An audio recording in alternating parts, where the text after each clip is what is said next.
are we going to come back down in range? And the first thing that allows me to see is how are we going to print this 10 o'clock hourly candle? And so we know statistically that the first quarter, if I turn these other indicators off so you can see it just a little bit easier, the first quarter of any major hour is going to be a significant higher low most of the time.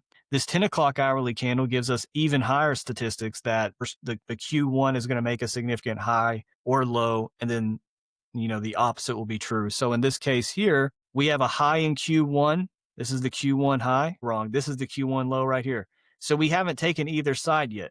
I thought this was Q1 low. I didn't see this low. My bad. So we're now due in this example to make either a high or a low. So now I'm just going to see, do we come down and take the low? And now then I would just continue exactly what I was saying. If we come down to take this low, then I'm anticipating a bearish hourly candle, which would take us to the downside. If we come up to the upside and take the Q1 high, then I'm anticipating this being the low at 10:13 of the hourly candle. And we're most likely going to make a high in Q3 to Q4. And so if I were looking for any trade ideas, I would be looking to the long side. If we come up here and take this high, so buy the pullbacks. If we come down and take this low, I would be looking for sell the pullbacks back into market open. Yep.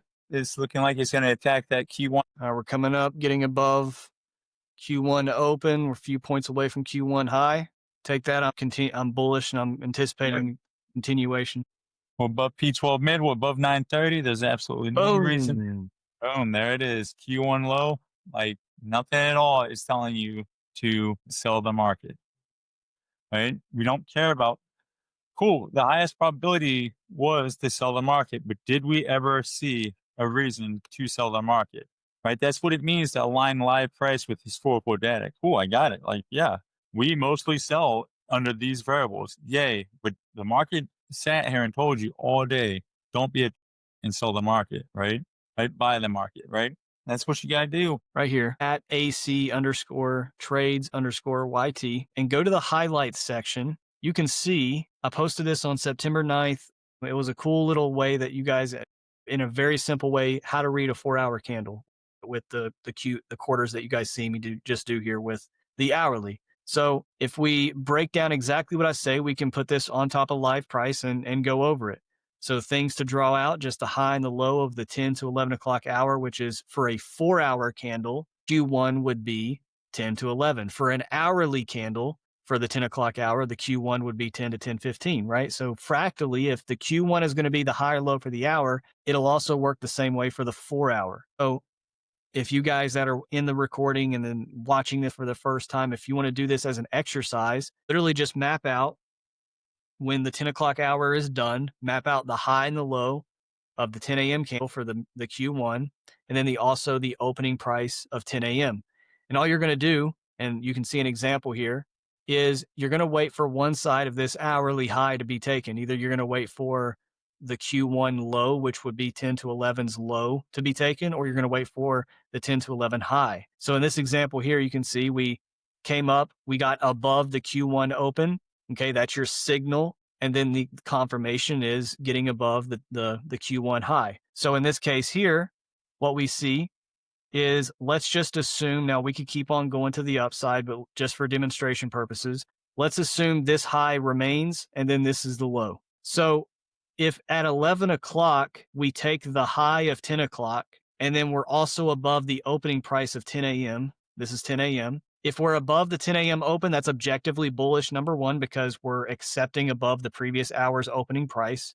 Okay, we're creating a bullish hourly candle of some shape or form. We're accepting above the previous hour. That's signal number one. Signal number two is the confirmation, which is taking the previous 10 o'clock's high, because then that's giving us confirmation that this could be the low of not only this hour, but then for the going on into the PM session of the 1400 hour, from 10 a.m. to 1400, which is the 4-hour candle completion, this can be the low. All right. And so you guys can use that to kind of see, okay, if I'm trading a 4-hour candle of some kind, if I'm trading the transfer between the AM and the PM session of New York, a lot of people I know really put a lot of emphasis on the 4-hour candle. And so I thought, well, how can I kind of make this in a simplified way for people just to kind of, read that? And this is how I put together just this little guide. It's very small. Okay, you don't have to go crazy into reading, and this breaks it down. So you can do that today, but fractally, we're doing that on the 1 hour candle, okay, which is the same thing. We're noting down the Q1 high, which in this case is here. Once we took the Q1 high at 1021, we're now due for a new high in Q3 to Q4. How do we do this within also the high of day and low of day statistics? Well, we know that this low down here at 324, we know this is a good in statistic low of day. We marked this all the way back at the beginning of the stream. We knew that this was an out of statistic high of day. And so if we get above the P12 mid and obviously the RTH open, we know to then target the P12 high, which is also an out of statistic high.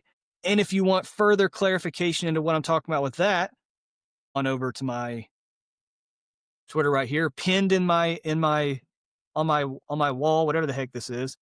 You can actually go over and watch this video. I made a 23-minute long video literally going over exactly what just happened today, where we have an out of statistic high, we have statistical levels above price, and so now we're just due.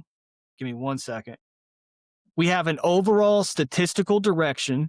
In this case here, we had midnight open, we had an out of stat high of day, and we had settlement, we had Globex, we had all these statistical levels right here. And that's exactly what we go over in this video here. And then how can I, as a cash flow driven trader, just take a portion of the overall intended move? And now moving into the rest of the day, how do we read live price with statistics? Well, if this low of day is going to be the low of day, if we're bullish on the day because we're above the RTH open and we're actively exchanging new highs of days for out of statistic highs of days, what's the next checkpoint in the high of day? Somebody let me know in the chat. What is the next checkpoint in the high of day with the current variables that we have? What is the final time for us to make a high of day? Somebody let me know.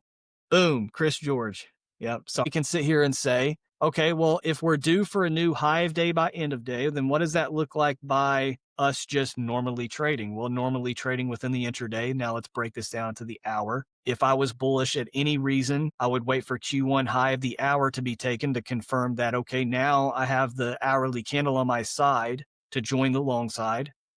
Right? We still have an out of statistic hourly high right here. We don't typically make the high in Q2. So we're now due for a new high in Q3 to Q4 minimum out of stat high. Because now we have that context that the final high of the day is potentially the end of the day. Then now we can use these quarters, previous hour mids, bullish distributions. We can use the tools that we have within the group to now get us into the continuation of this movement. And so now going into the next quarter, going into the next hour, what am I going to be looking for and keeping my eyes open for? Number one, I'm going to be keeping my eyes open for the fact that are we above the previous hour midpoint? So whatever the high and the low we make for this 10 o'clock hour, are we respecting and staying above that midpoint? Number one. Number two, are we respecting the hourly Q, the quarter high or low? So going into the 11 o'clock hour, I would wait for the first 15 minutes to form the high and the low.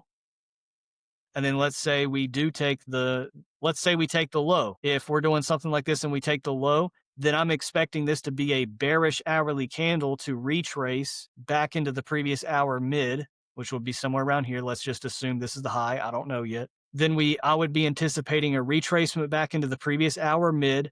And then this previous hour mid is going to tell us, are we going to keep on going higher, making out of statistic quarterly candle? Or are we going to keep on retracing back to the downside to make a Q3 low to Q4 low, retracing back into market open, where we have showed you guys this is that apex movement. This is the range 2 style movement that we like to do. Or do we do the flip side?